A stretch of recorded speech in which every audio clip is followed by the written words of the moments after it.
पुनः वैश्यम कथम प्रवेश करते हैं और भगवत्सर भगवान।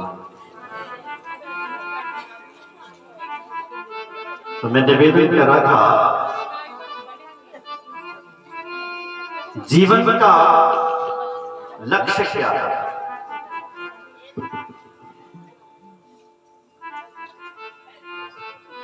भगवान को जानना ही जीवन का परम लक्ष्य है। और जीवन की जिज्ञासा क्या है? बोले तत्व को जानना। तत्व क्या है? तो भगवान को ही तत्व कहा गया है। वदन्ति तत्त्वविदा तत्त्वं यद्ज्ञानमद्वयम् ब्रह्मेति परमात्मेति भगवानिति सभ्यते। जो एक भगवान है वही तत्व है और वही विभिन्न नामों से जाना जाता है। ज्ञानी उस तत्व को ब्रह्म कहता है, योगी उस तत्व को परमात्मा कहता है, लेकिन भक्त उस तत्व को शिव कहता है या भगवान कहता है तत्व वो एक ही। जो पहले भी था, आज भी है और आगे भी रहेगा, वही एक तत्व है जिसको हम आज भगवान कहते हैं। कोई लोग कहते हैं वो भगवान निर्गुण है, निराकार है, उसका कोई आकार नहीं है। हम नहीं मानते, वो निर्गुण है, वो आकार में तो कभी आ ही नहीं सकता। मैं कहता हूं आ सकता है। कैसे? जैसे आप ये लाइट देख रहे हो, कल्पना करो जरा, क्या 500 साल पहले लाइट थी? 500 छोड़ो, 200 साल पहले नहीं।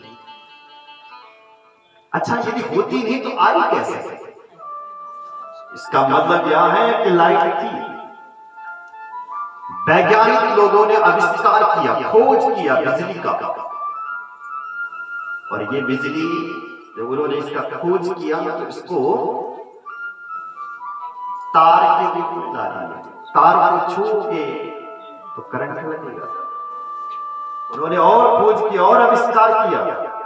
इसी तार को जब होल्डर से जोड़ा और वहां से बल्ब से जोड़ा तो ये प्रकाश देने लगे। ओहो, देखो देखो, कहां तो ये नहीं थी, फिर ये तार के रूप में आई और अब तो प्रकाश देने लगे, ये देने लगे। उसी प्रकार पहले वो भगवान निर्गुण था, निराकार था, उसका कोई आकार ही नहीं था। जब योगी जन आए, उन्होंने खोज की उस ब्रह्म की, उस आध्यात्म की, उस परमात्मा की, तो वो उनको परमात्मा के रूप में अनुभव होने लगी, कृपा अनुभव होने लगी।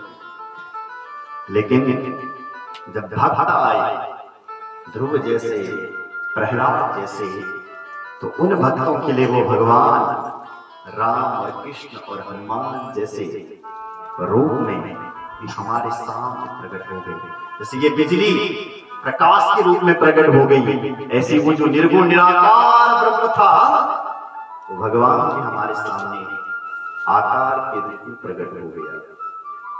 जय श्री राम। इसलिए ईश्वर एक होता है, भगवान एक है, नाम उसके अनेक हैं, लेकिन देखा जाए तो ईश्वर एक है। भगवान को एक विचार नहीं होता, शक्ति एक है और वही शक्ति विविध नामों से जानी जाती है। कैसे? आप इधर देखिए, बोलो जय श्री राम। आप लोग रोटी खाते हो? बुलाओ तभी तो जिंदा। अब रोटी काय की बनती है? आटे की। अब सोचो, आटे की कितनी प्रकार की रोटियां बनती है? कई प्रकार की। उसी आटे के रोटियां बनती हैं, उसी आटे के परांठे बनते हैं, उसी आटे की पूड़ियां बनती हैं, और उसी आटे की न जाने हरी पीली नीली क्या क्या चीजें बनती है। पर तत्वतः देखा जाए तो ये आटा है, पर नाम उसके अलग है। देखो ये रोटी है, ये पराठा है, ये पूरी है, ये रोट है, नाम उसके अलग अलग है, लेकिन तत्वतः क्या है सब में? आटा है। उसी प्रकार नाम उस ईश्वर के, उस भगवान, उस परमात्मा के अलग अलग है। ये राम है, ये कृष्ण, ये हनुमान है, ये देवी मैया है, और तत्वतः देखा जाए तो शक्ति एक ही है। और उसी शक्ति का हमें क्या करना है? स्मरण करना है। अब आप चुन लो कि आपको अच्छा क्या लगता है। कोई लोग कहते हैं मुझे तो भाई दाल रोटी खाओ और प्रभु के गुण गाओ। कोई लोग कहते हैं नहीं नहीं, हम तो भैया छन छन करती हुई पूरी खाएंगे। अब किसको पूरी अच्छी लगती है, किसी को पराठा, किसी को अब किसी को राम अच्छे लगते हैं, किसी को कृष्ण, किसी को हनुमान, तो कोई देवी मैया। पर देखा जाए तो सब एक ही है, ईश्वर शक्ति एक ही है। और उस शक्ति का हम सबने भजन करना है, तब ये मानव जीवन कृतार्थ होता है। जय श्री राम। जब तक उस परम शक्ति से हम नहीं जुड़ेंगे, तब तक हमारा उद्धार नहीं होने वाला। अच्छा, जुड़े कैसे? जुड़ना सबसे पहले भगवान के बारे में जान लेना। अब जानेंगे कैसे? बोले भाई जब सुनेंगे, बिना सुने जब तक किसी के बारे में हम जानेंगे नहीं, तब तक उसकी महिमा हमें पता नहीं लगेगी। इसीलिए जानने के लिए भगवान की कथा सुननी पड़ती है। और जब तक आपने कथा नहीं सुनी, तब तक तुम उस ईश्वर को, उस भगवान को नहीं जान सकते। अच्छा भाई तुमने सुन भी ली कथा, बोले महाराज हम आ गए कथा सुनने के लिए, तो हमारे हृदय में टिकेगी कैसे ये कथा? कैसे टिकेगी?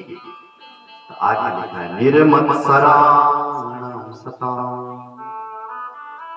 जब आपका हृदय खाली होगा, निर्मत्सर होगा। अब भाई अब मत्सर क्या चीज होता है? बोलो जय श्री राम। अगर हमारे हृदय में काम, क्रोध, छल, कपट बैठा हुआ है, तो बड़ी हमारे हृदय में कथा नहीं टिकेगी। हमारा हृदय कैसा चाहिए? बोले साफ चाहिए, निर्मत्सर चाहिए, तब जाकर के ये कथा टिकती है। कथा क्या है? अमृत है। देखो गाय का दूध ही अमृत है।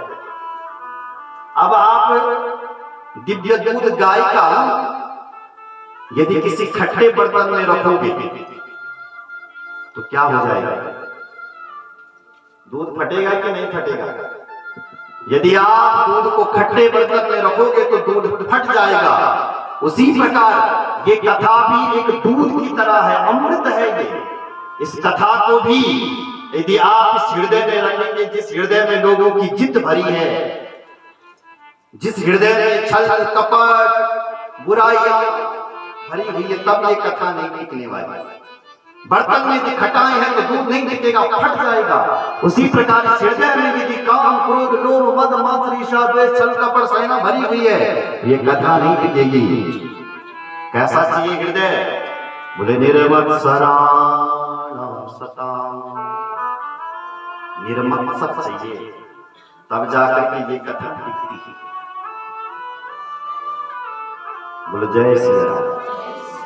जैसे जब बरसात होती है ना, जब बरखा होती है, तो बरसात का पानी सर्वत्र गिरता है, पर टिकता कहाँ है? सोचो जरा। जहां गहराई होती है, जहां नीचाई होती है, वहां बरसात का पानी टिकता है। और जो ऊंचे ऊंचे पर्वत है ना, इनके ऊपर पानी तो पड़ता है, पर लेकिन टिकता नहीं है। टिकता कहां है जहां गहराई होती है, उसी प्रकार ये कथा कहां टिकती है, जो लोग निर्मल मन वाले हैं, पवित्र मन वाले हैं, सुंदर मन वाले हैं, उनके हृदय में ये कथा बैठती है। और जिनके हृदय में छल कपट भरा हुआ है, उनके हृदय में भगवान की कथा कभी भी नहीं बैठ सकती। बोलो जय श्री राम। चाहे कितनी भी कोशिश कर, इसलिए भगवान की कथा को बिठाने के लिए अपना हृदय निर्मल सब चाहिए। बोलो जय श्री राम। तो कल हम गणेश जी महाराज की कथा सुन रहे थे। गणेश एक ऐसे देव हैं जो देवताओं में पूजनीय है। बोलो जय श्री राम। पर गणेश जी बैठते किस पे हैं? चूहे के ऊपर। क्योंकि गणेश जी हमें छोटा बनना भी सिखाते हैं। बोलो जय श्री राम। वैसे गणेश जी तो बहुत पहले थे। अधुना श्रुतमिच्छामि गणेशं व्रतमुत्तमं तञ्जन्माचरितं दिव्यं सर्वमंगलमंगलम्। गणेश जी का चरित्र वह चरित्र है जो हमारे जीवन को मंगलमयी बना देता है। बोले महाराज शिव जी के घर में गणेश जी कैसे प्रकट हुए, आप वो बताइए। बोले एक समय की बात थी, भगवान शिव कभी ना कभी अपने घर में प्रकट हो जाते थे, आ जाते थे। तो माता पार्वती जब सरोवर में स्नान करती है, तब भी शिव जी घर में घुस जाते थे। तो पार्वती जी की सहेलियों ने कहा कि देवी शिव जी जब चाहे तब अंदर आता है, तुम एक काम करो, अपना एक गण ऐसा प्रकट कर दो जो शिव जी को